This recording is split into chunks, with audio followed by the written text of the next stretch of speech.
We're joined now by Ottawa Mayor Jim Watson. Mayor Watson, we heard just a short time ago from the police chief saying they don't have the resources. He does not really see a way out of this. I was talking to you this time last weekend, people losing faith in the city's ability to get some sort of order back here. What options do we have right now? Are you at the point where you'll have to request the military to come in? Well, I had a good conversation with the public safety minister, and they've provided us additional Mounties that were sworn in today to patrol Ottawa streets. And we have a significant increase in RCMP officers coming in the next week, sometime next week. This is in addition to the OPP, as well as other municipal police forces across the province, to bolster our police services.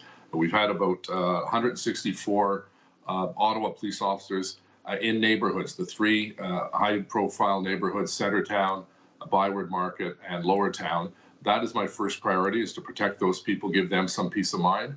We saw that the protesters' lawyer has indicated they're willing to put a ban on loud noise and horn honking from 8 p.m. to 8 a.m. I hope they live up to that when they get back in court on Monday, as a small gesture of giving these people who have been through hell, quite frankly, some comfort. It's disturbing when you see the protests turning into what looks like some kind of a fun carnival where they've got bouncy castles and hot tubs and saunas, a complete insult to the people who are putting up with this nonsense for the last 7 days, and it shows a great deal of insensitivity. But at what point do we say enough is enough, that they can bring in as many police officers from around the country as they want? What is going to be different? How do we get past what's currently happening now? And it seems like they're not really going anywhere.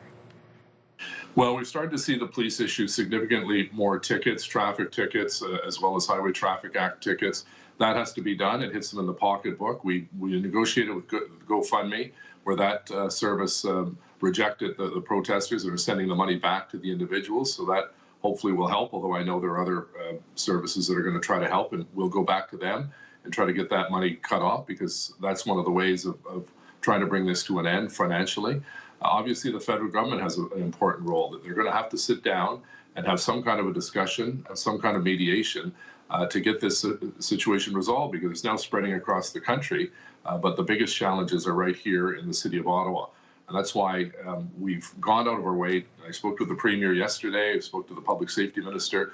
They're giving us the officers to give that greater presence, particularly in the neighborhoods, to protect those people who are under siege right now. And that's not acceptable. And we saw in Jeremy's report quickly here, Mayor, the saunas, the stockpile of fuel. Was it a mistake to give the truckers access to RCGT Park?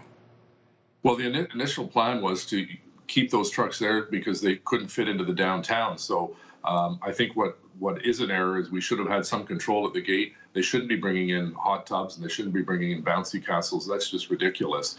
That should have been stopped. But the whole purpose of using that was so that you didn't have another 50 or 60 trucks come into the residential neighborhoods and cause even more grief and headache and heartache for these people who are going through, as I said, a living hell. Mayor Jim Watson, thank you very much for your time. We appreciate it once again this weekend.